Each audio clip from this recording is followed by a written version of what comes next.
Hello everyone, Loaded Buggy here, and it is Tuesday, so that means we have another episode of Buggy's Inbox. And you'll notice that this one is a little bit on the shorter side, and that's because the question that I was asked is one that I want to be very cautious on how I respond to it, because, let me first read you the question, and I apologize in advance for absolutely butchering the name, and I'm just terrible with pronunciation sometimes. So, the question comes from, I'll say Yusa Maroof 5730, and I apologize if that's way off.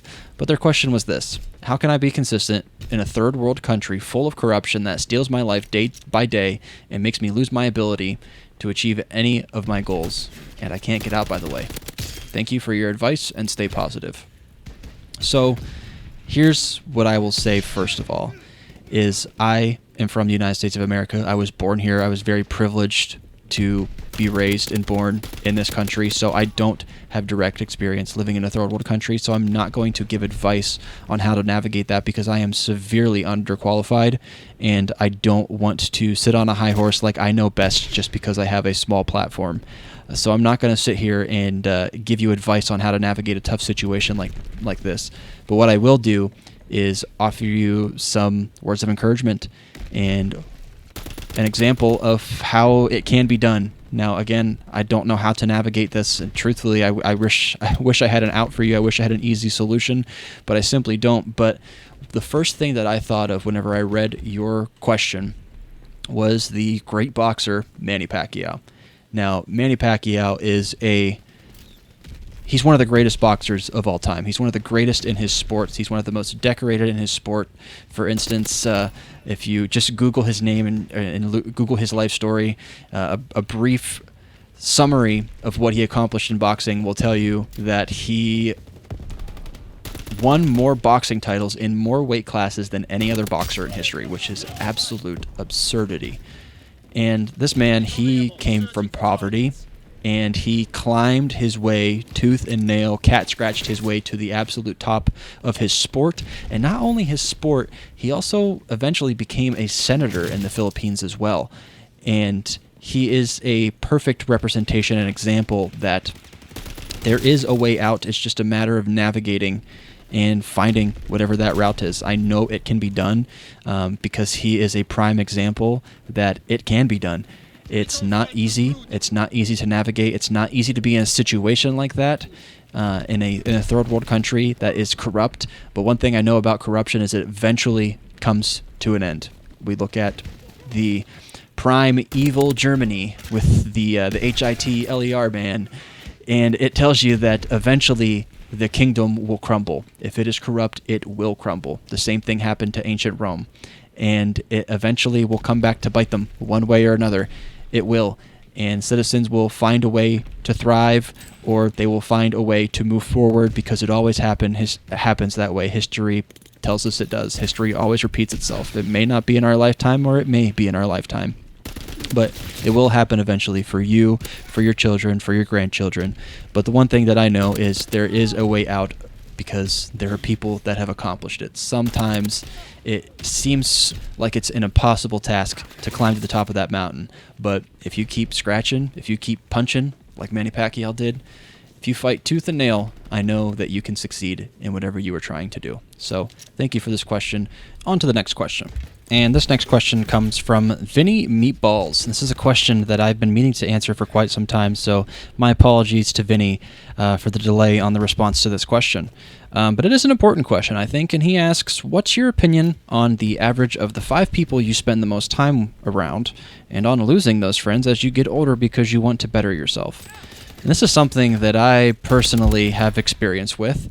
I obviously won't name names or anything, but I think it's just a normal part of life that friends come, friends go.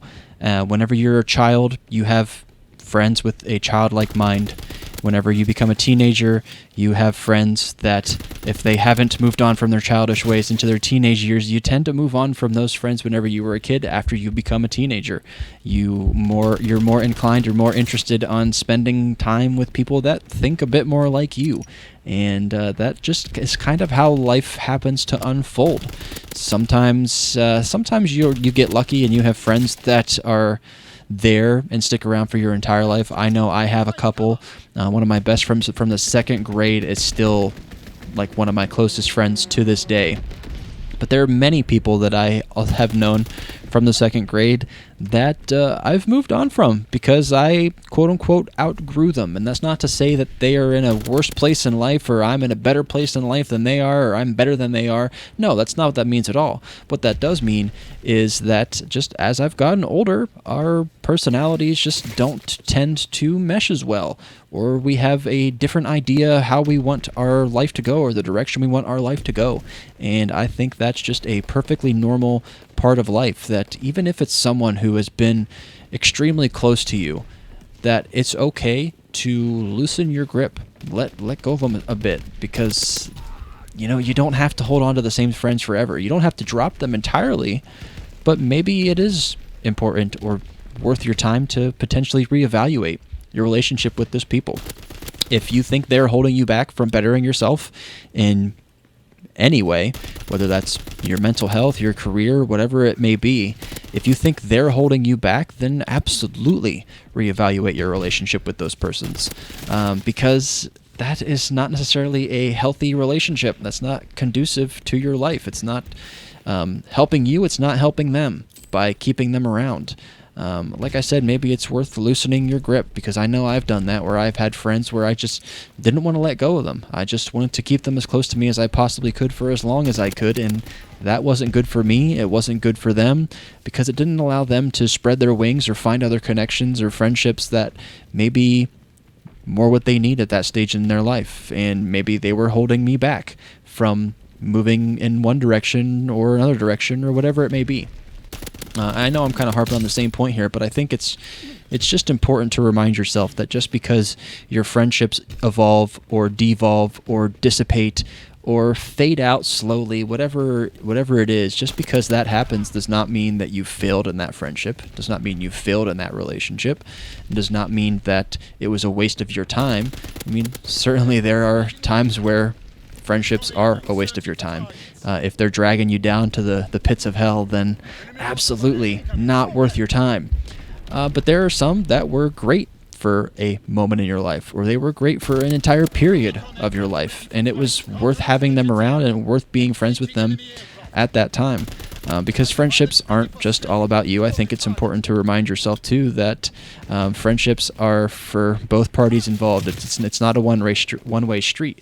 But if it becomes a one-way street and you feel like you're being dragged down, or it's preventing you from evolving as a person, then maybe it is time to move on, and I think that's completely normal. Whenever we are children, we do childish things, and as we become adults, we need to put away those childish things and become that man or woman that we are supposed to be. And if the friend is the childish thing that you need to put away, then it's time to put them away. You be the Andy, you box up your toys, you take them to Bonnie, and you leave. You go off to college. It's a sad fact of life. Sometimes it happens, and sometimes it really, really hurts, but that doesn't mean it's not necessary. It doesn't mean it's not an important thing to do. So hopefully this answered your question, and hopefully you enjoyed this video. If you enjoy this type of content from me and you want to see more of these type of videos from me in the future, we have Buggy's Inbox every single Tuesday. I have an email down below if you want to ask me questions and prefer to stay anonymous, buggysinbox@gmail.com. You'll see that in the description. And if you just want to leave me a question in the comment section, I'm happy to answer those too. Thank you all for watching this video. See you in the next Buggy's Inbox. Bye now.